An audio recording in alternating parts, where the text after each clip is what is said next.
Mēs, Gren, esam jau investējuši Latvijā pēdējos 3 gados, un uzņēmums ir strauji audzis. Šobrīd mēs esam auguši kā uzņēmums, iegādājoties jaunus uzņēmumus un pievienojot to Grenam, un sākuši darbību gan Gulbenē, gan Rīgā pagājušajā gadā. Un turpinām investēt, turpinām saglabāt fokusu, lai mūsu esošā darbība būtu efektīva un dotu atdevi gan mums kā investoriem, gan nodrošinot konkurētspējīgas enerģijas mūsu klientiem. Mēs investējam jau šobrīd tādos risinājumos kā siltumsūkņi, lai palielinātu vēl vairāk biomasas koģenerācijas staciju efektivitāti. Esam uzsākuši nopietnu izpēti elektrokatlu investīcijām un skatāmies, kā jaunos klientus visu potenciālu izmantot, pieslēdzot siltumtīklu infrastruktūrai šiem klientiem, atsakoties no fosilās degvielas izmantošanas, kas bieži vien Latvijā ir dabasgāze, pieslēdzoties pie siltumenerģijas ar atjaunojumu enerģiju pie siltumtīkliem, tad šiem klientiem arī klimata nospieduma pēda būtiski samazinās. Mēs investējam infrastruktūrā, siltumtīklos un arī to atjaunošanā. 200 miljoni ir mūsu paredzētās investīcijas tuvākajos 5-6 gados tikai atsevišķi Latvijā, un lielākā no šīm investīcijām ir Gren reģenerācijas stacija Atsonē, par ko arī tālāk prezentācijā runāšu detalizētāk. Tas izaicinājums, ko mēs ar šādu projektu risinām, ir atkrituma apjoms, kas joprojām nonāk poligonos. Latvijā poligonu infrastruktūra ir dažāda attīstības stadijā. Daži poligoni tuvojās maksimālajai kapacitātei, kur vairāk nav iespējams pieņemt jaunus atkritumus. Dažos poligonos ir izbūvētas reģionos papildus teritorijas, kur var vēl gadu desmitiem apglabāt atkritumus. Bet mēs redzam, un no vides aspektā visa atkrituma apsaimniekošanas sistēmas politika un mērķi virzās uz to, ka viens no mērķiem ir strauji samazināt atkritumu nonākšanu poligonos, kas ir no vides aspektā viskaitīgākā darbība atkritumu apsaimniekošanas ķēdē. Šobrīd kāda ir situācija par atkritumiem poligonos? Latvijā šobrīd mēs redzam, kopā atkritumus mēs redzam vairāk kā 1 000 000 tonnas, bet tieši sadzīves cietos atkritumus, kas rodās no mūsu ikdienas paradumiem, ir aptuveni 800–850 tūkstoši tonnas atkritumi gadā. Daļu no šiem atkritumiem mēs pārstrādājam. Latvijā jau ir investīcijas atkrituma apsaimniekošanas sistēmā, kas ir atkritumu šķirošanas līnijas.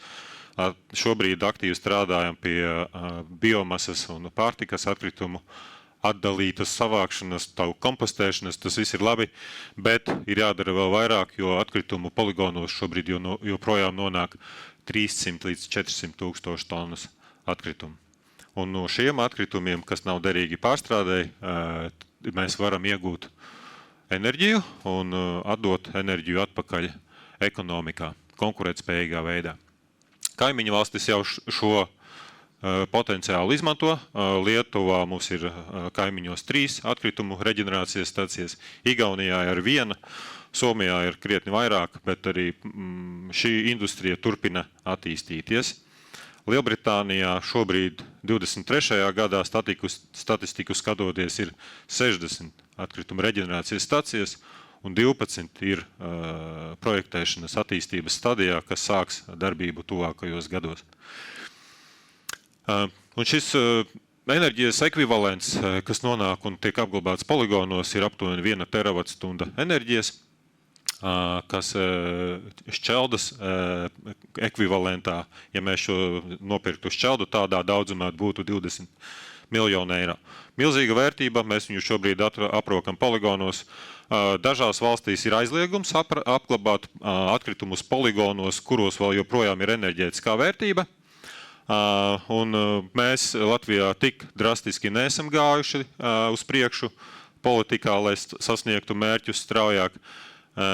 Varbūt tas arī nav nepieciešams, ja mēs varam realizēt šādu labu projektu, tad mērķu sasniegšanu varam realizēt. Šeit ir statistikas rādītāji par Latvijā uz vienu iedzīvotāju radīto sadzīves atkritumu daudzumu.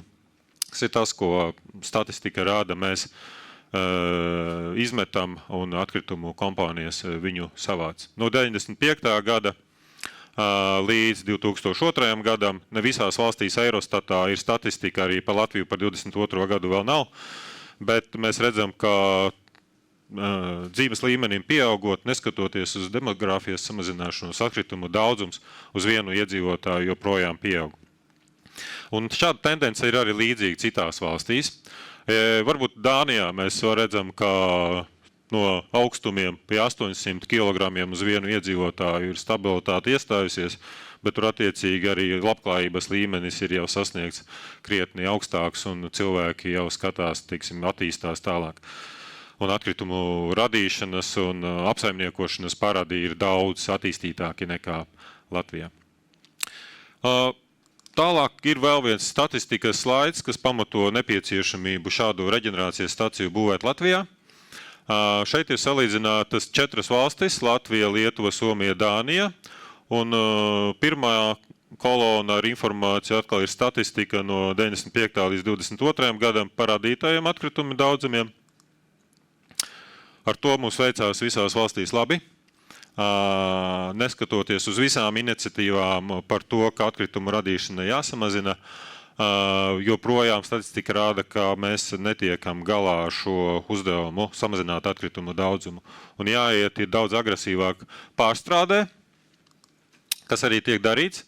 Pārstrādes rādītāji, jūs redzat, arī Latvijā ir labi rādītāji. Šeit ir atsevišķi atkrituma apsaimniekošanas mērķis, mēs viņam tuvojamies piesātinājumam. Katrs solis pārstrādē tālāk iet ir ļoti dārgs un ekonomiski bieži vien nav pamatots. Nākamā sadaļa ir par kompostēšanu, biomasas nodalīšanu, atsevišķu vākšanu. Šeit daudzās citās valstīs jau ir labs progress. Latvijā mums progress līdz šim nav bijis, bet šobrīd tieši pagājušajā gadā šogad ir ieviesta politika. Atkritumu dalītā vākšana tiek sākta. Noteikti tas dos pozitīvu rezultātu un ietekmēs šo beigu rādītāju, kas ir poligonā nonākošie atkritumi. Un tad šeit ir reģenerācija enerģijā. Lietuvā ir 3 stācijas. Šeit ir Somija. Mēs redzam, ka ļoti daudz tiek enerģijā pārstrādāti šie resursi. Somijā visticamāk arī piesātinājumam tuvojās, jo mēs proporcionāli pret radīto skatāmies, viņi tuvojās 40–50%, kas tiek atgūti enerģijā.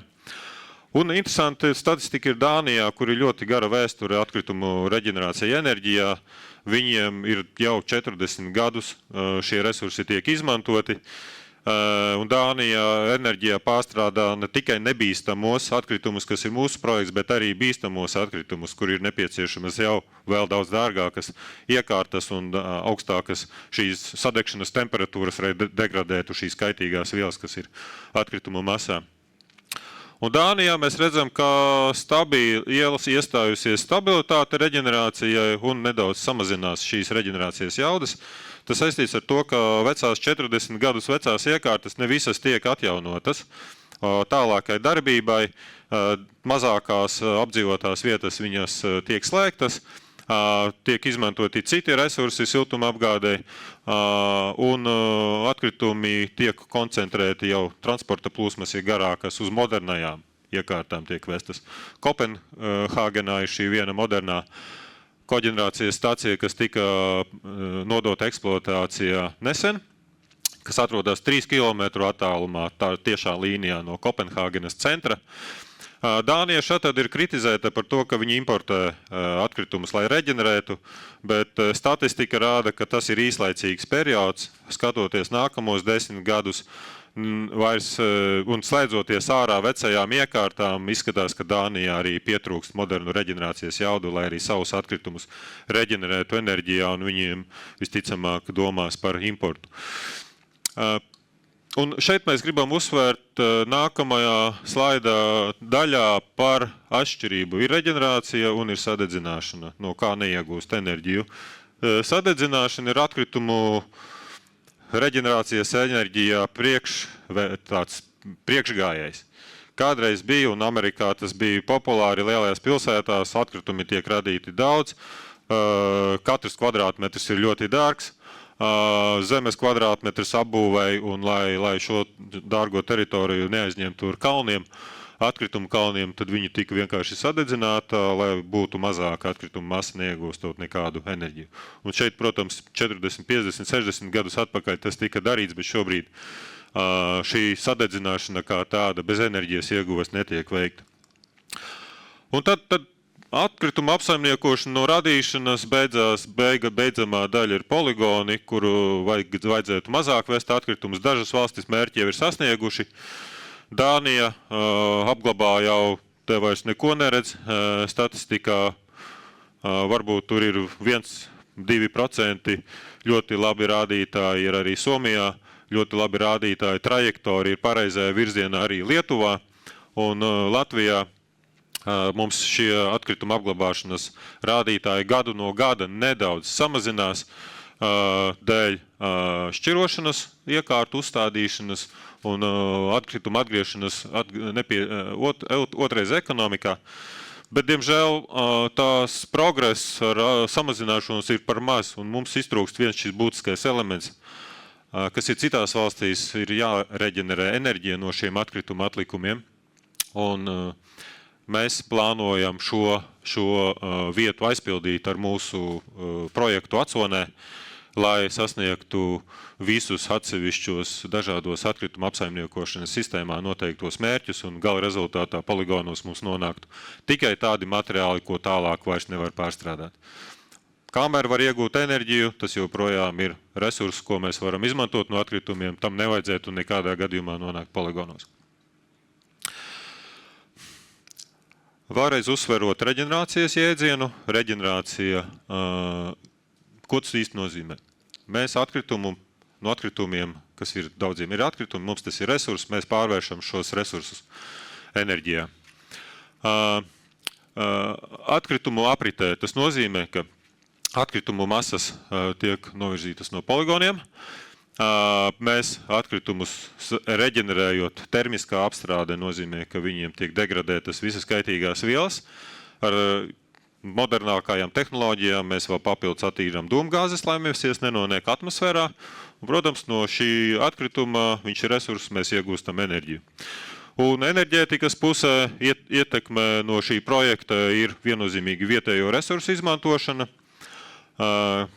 konkurētspējīgas enerģijas cenas, kā koģenerācijai, Ilka minēja ietekmi pozitīvos siltumenerģijas cenu samazināšanos, bet viennozīmīgi šīs stacijas arī ražo elektroenerģiju bāzes režīmā, tad, kad saule nespīd un vējš nepūš, elektroenerģiju mums vajadzēs tāpat, un tad šīs stacijas, kas dedzina kaut ko, vai atkrituma atlikumus, vai biomasu, vai dabasgāzi, būs tās, kas nodrošinās elektroenerģijas piegādi šais laikā.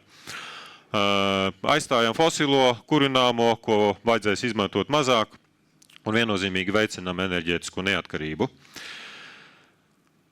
Dedzināšana, vizualizēti, kā tas izskatās, un kā izskatās reģenerācija, un kāda ir šī ietekme.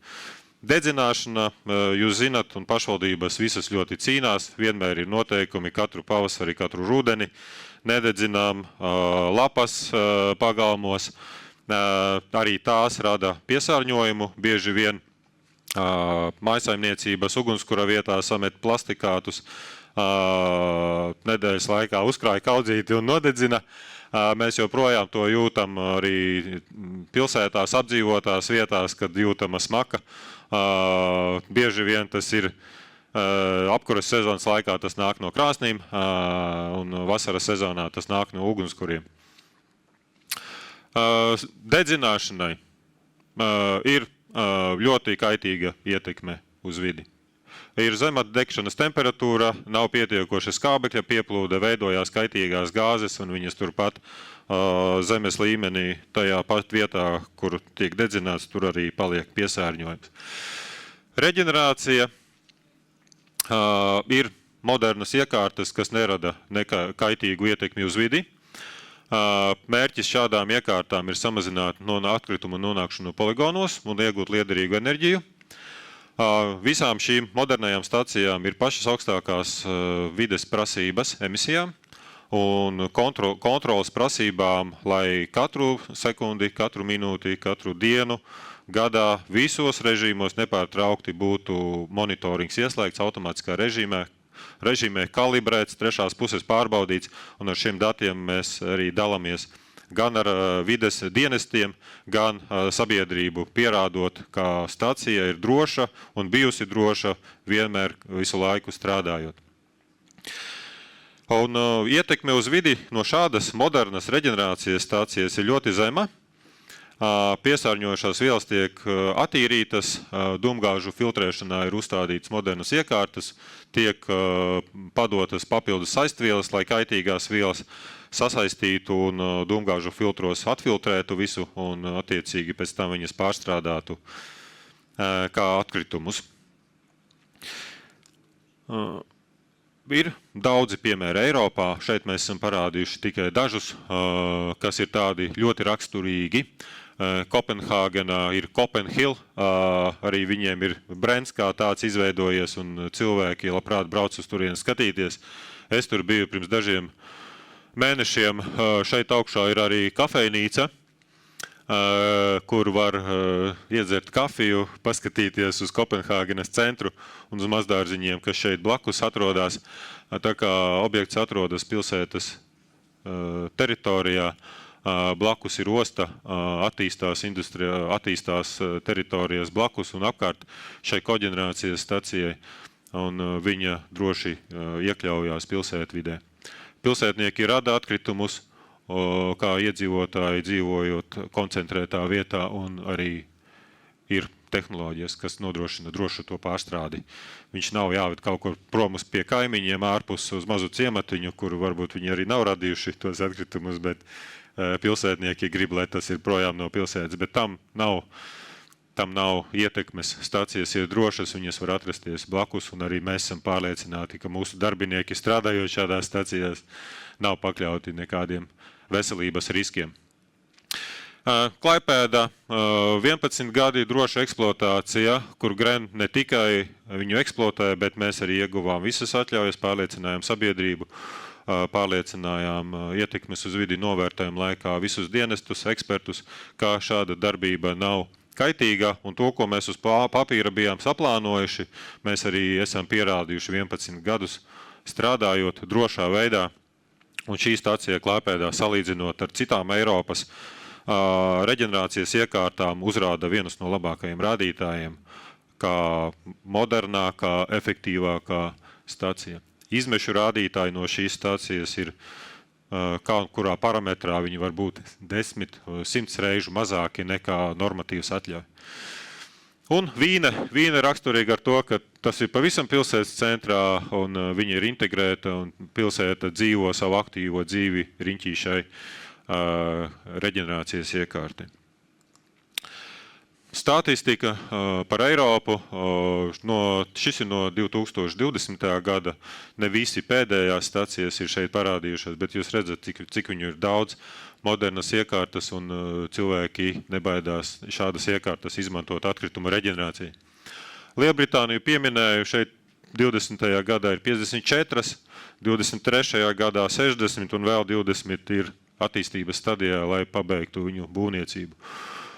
Čehijā arī nav daudz. Čehijā ir bijusi stabilitāte vairākus gadus, bet šobrīd, tuvojoties 35. gadā mērķim samazināt atkritumu nonākšanu poligonos, Čehijā ir 10 projekti, kas tiek attīstīti dažādās pilsētās, dažādās stadijās, lai sāktu viņu eksploatāciju 29., 30., 31. gadā un tuvojoties 35. gadam poligonos nonāktu pavisam maz atkritumu. Čehija arī tā valsts, kur jau ir pieņemts likums, ka no 30. gada atkritumus poligonos vairs nedrīkstēs noglabāt, kamēr vien viņiem ir šī enerģētiskā vērtība. Un enerģētiskā vērtība šajā regulējumā ir 7 megajoulis kilogramu.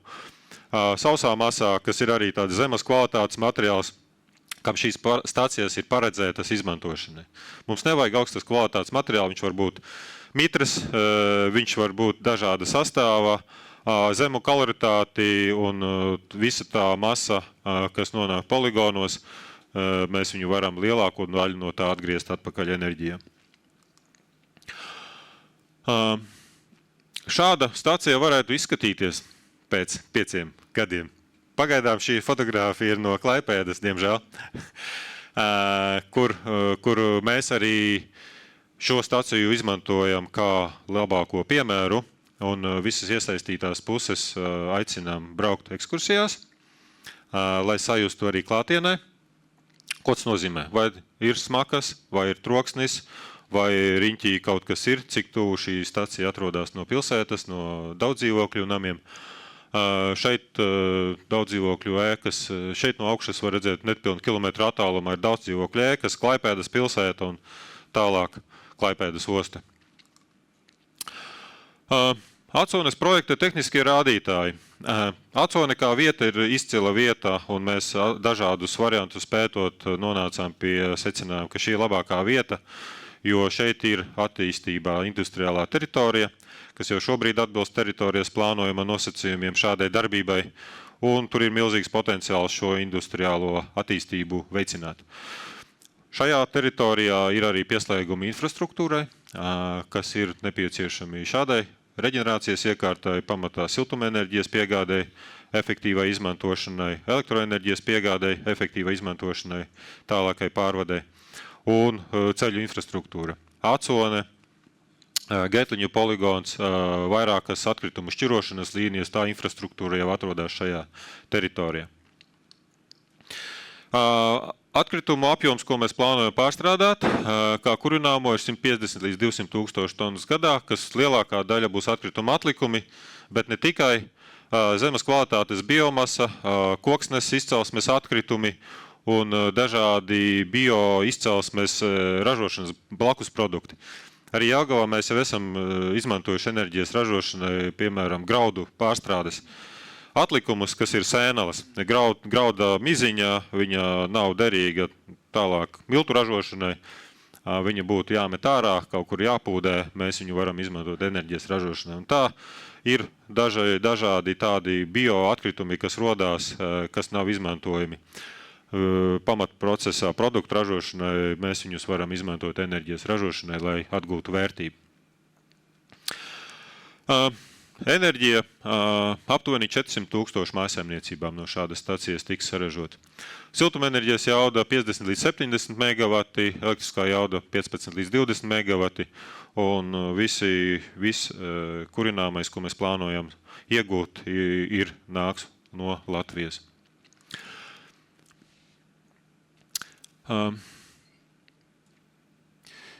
Enerģijas avots jau izstāstīju faktiski, es domāju, iesim tālāk par projekta realizāciju. Mums ir 5 galvenie tādi projektā galvenie pieturas punkti, progresa punkti, kā mēs redzam. Šobrīd mēs esam plānošanā, tūlīt sāksim ietekmes uz vidi novērtējumu, un attiecīgi sekos pirmā sabiedriskā apspriešana, pēc tam vides dienesta programma un lielā sabiedriskā apspriešana.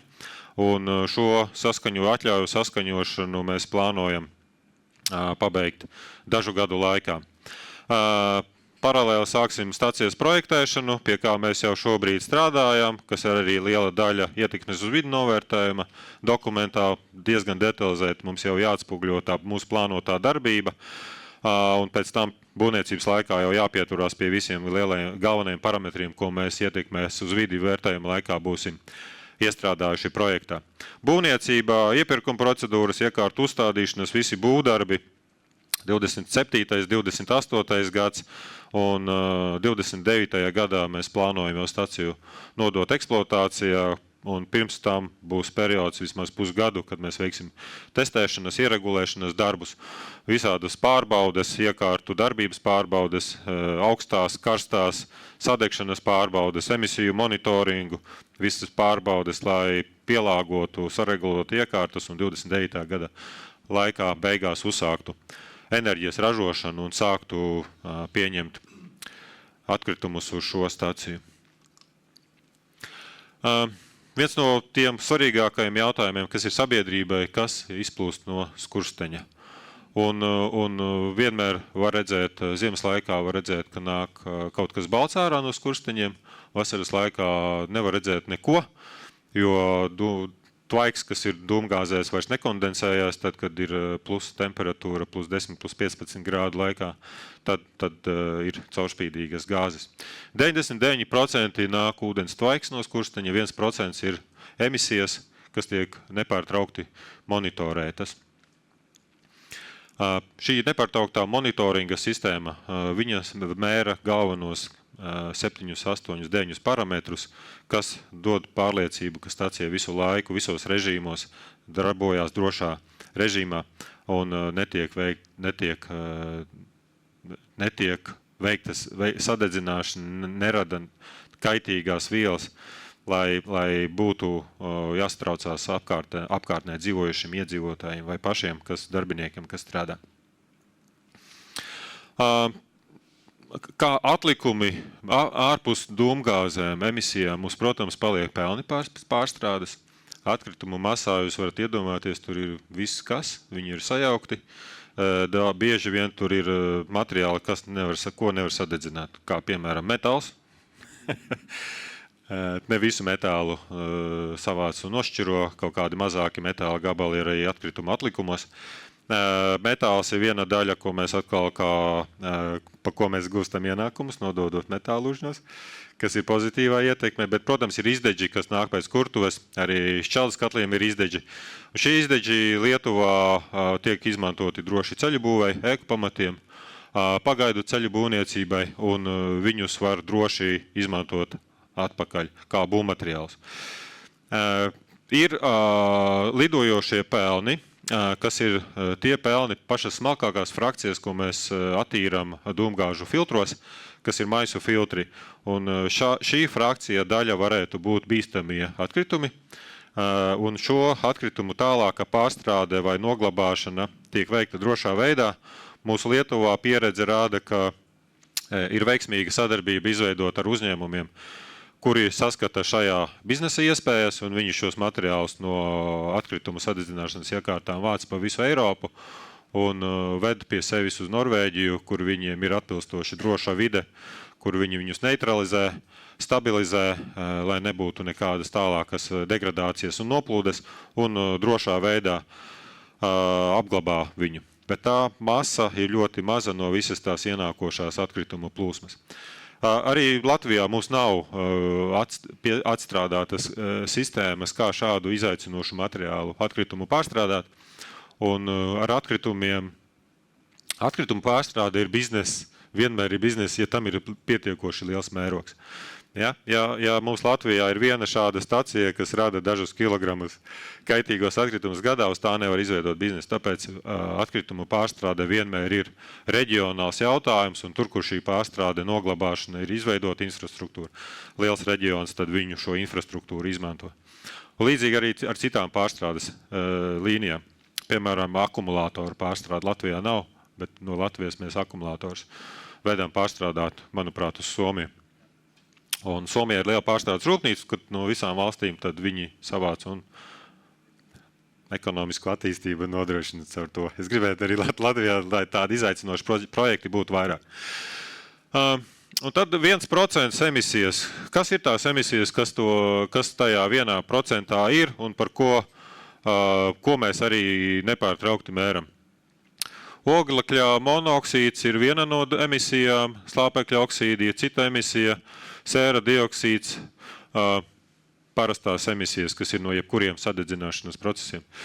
Salskābe, fluorūdeņradis, amoniaks, atkrituma reģenerācija ir parādās citi elementi, kā kopējais organiskais ogleklis, kas ir kaitīga viela, kas nedrīkst nonākt atmosfērā. Un šeit ir lielākās, ir vēl 10-15 emisijas, kuras mēs mērām laboratorijā, kad atbrauc un ir garš saraksts, bet viņas visas ir tik mazas, ka mēs viņas šeit neesam uzskaitījuši. Un ko mēs šeit gribam parādīt, cik efektīvi strādā dūmgāžu attīrīšanas iekārtas. Šis ir piemērs no Klaipēdas. Šeit ir 100%, respektīvi emisiju robežvērtība, ko mums atļauj regulējums. Vides prasības mums saka, ka oglekļa monoksīds drīkst būt 100%, nepateikšu no galvas to robežvērtību. Mūsu attīrīšanas iekārtas strādā tik efektīvi, ka mēs tikai par 11% izpildām. Respektīvi, šeit vēl ir 90% emisijas varētu būt lielākas, un mēs joprojām izpildītu normatīvu prasības. Slāpekļa oksīdi. Slāpekļa oksīdi ir jebkuram sadedzināšanas procesam, ar viņiem ir izaicinājums sadegšanas procesā karstas temperatūras. Slāpekļa oksīdi rodās vienmēr. Vai tā ir automašīna ar iekšdedzinēju, vai mazāka, lielāka, jebkāda sadedzināšanas iekārta. Parasta emisija, kas ir visiem sadedzināšanas procesiem. Sēra dioksīds, jūs redzat, tikai 3%, sālskābe 2, fluoru ūdeņradis 5, amoniaks 1,9, kopējais organiskais ogles 0,8 un cietās daļiņas, kas arī ir ļoti būtisks elements, kaitīgs elements, cietās mazās daļiņas, arī Rīgā par to ir daudz runāts, kā tas rada piesārņojumu, bet šādas modernas iekārtās, attīrīšanas iekārtas efektīvi strādā un mēs emisijas nesasniedzam. Ja mēs salīdzinām ar parastu mazu cietā kurināmā katlu, kas ir mājsaimniecībā vai, piemēram, granulu katlu, tad cieto daļiņu emisijas ir atļauts 250-500 mg uz kubikmetru. Mūsu iekārta strādā ar 5-3-2 mg uz kubikmetru. Respektīvi, jo lielākas sadedzināšanas iekārtas, jo augstākas vides prasības, jo mazākas emisijas no viņiem rodās. Ja mēs šādu vienu lielo projektu no mērogā sadalītu uz 100 mazākiem, tad tās emisijas būtu 1000 reižu lielākas. Tātad un ieguvumi no mūsu projekta. Konkurētspējīgas siltumenerģijas cenas, jaunas darba vietas gan būvniecības laikā, kas būs intensīva būvniecība, pāris gadi, vairāki simti strādnieki katru dienu būvlaukumā. Ar visu grunts darbiem, betonēšanu, metāla konstrukcijām, vispārējo celtniecību, elektromontāžu, mehānisko montāžu, iekārtu uzstādīšanu, cauruļvadu montāžu, pieslēgumu izbūvi, visām komunikācijām. Vietējo resursu ilgtspējīga izmantošana. Kā minēju, mēs izbūvējam infrastruktūru tur, kur viņas šobrīd nav, un šī infrastruktūra nodrošinās potenciālu tālākai industriālā zonas attīstībai. Gan dēļ infrastruktūras pieejamības, gan dēļ tā, ka šajā zonā būs pieejama konkurētspējīga enerģija. Gan siltumenerģija, gan tvaiks, ja nepieciešams, gan elektroenerģija. Enerģētiskās drošības un neatkarības stiprināšana. Izmantojasim tikai vietējos resursus, atkrituma apjoma samazināšanos poligonos, tīrāka vide, arī būtiski pozitīva ietekme uz siltumnīca efektu gāzu samazināšanos, rēķinot, protams, lielākā mērogā. Ne tikai atsevišķi mūsu sadedzināšanas iekārtu daļa no atkritumu reģenerācijas kurināmā, protams, ir plastikāts, kas ir fosilā daļa kurināmajā. Bet otra daļa, liela daļa ir biodegradablā daļa arī šajā materiālā, bet mēs novērsīsim emisijas, kas rodās poligonos, atkritumus apglabājot. Un šīs emisijas arī ir būtiskas un viņas kopējo bilanci rēķinot plašāk ir pozitīva ietekme uz siltumnīca efekta gāzes samazināšanos.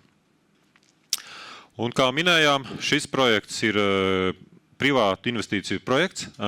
Tirgus apstākļi dažādi, lai šādu projektu realizētu Latvijā, šobrīd ir pietiekoši atbilstoši, un mums nav nepieciešams valsts vai pašvaldības vai Eiropu fondu atbalsts šādu projektu realizēšanai. Tie būtu lielāki iegūmi, un ar to es arī noslēdzu savu prezentācijas daļu.